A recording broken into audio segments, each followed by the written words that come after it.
TikToker सना यूसुफ का कातिल पकड़ लिया गया है। इस्लामाबाद में पेश आए वाकये की सीसीटीवी फुटेज मंजर आम पर आ गई। दूसरी जानिब कातिल की गिरफ्तारी पर वज़ीर आला मोहसिन नकवी ने पुलिस की मुस्तैदी की तारीफ की है। अपडेट कर रहे हैं, टिकटॉकर सना यूसुफ का कातिल पकड़ा गया। इस्लामाबाद में पेश आए वाकये की सीसीटीवी फुटेज भी मंजर आम पर आ गई है। दूसरी जानिब कातिल की गिरफ्तारी पर वज़ीर आला मोहसिन नकवी ने पुलिस की तारीफ भी की है। आपको अपडेट करें इस हवाले से।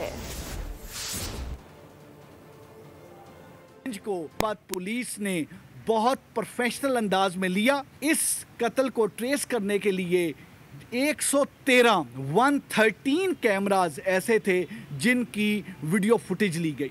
सेफ सिटी के साथ साथ जो प्राइवेट कैमरास थे जिनका सेफ सिटी के पास कनेक्शन है उनसे भी मदद ली गई। मोबाइल फ़ोन को कातिल ने, उस एक्यूज्ड ने इस वजह से वहाँ पे गायब किया ताकि उससे मज़ीद कोई ट्रेस ना मिले। वो तमाम के तमाम कॉल डिटेल एनालिसिस, वो डिजिटल सर्विलेंस, वो तमाम इंटरव्यू, वो सोशल मीडिया के ज़रिए हमने मुख्तलिफ तमाम जो 37 के करीब लोगों को इंटेरोगेट किया और वो तमाम चीज़ें करके हमें मुल्ज़म की शनाख्त क्लियर हुई। हमने उमर जो कि इसका मेन एक्यूज़ था उसको हमने पकड़ा। ये 22 साल का एक लड़का है।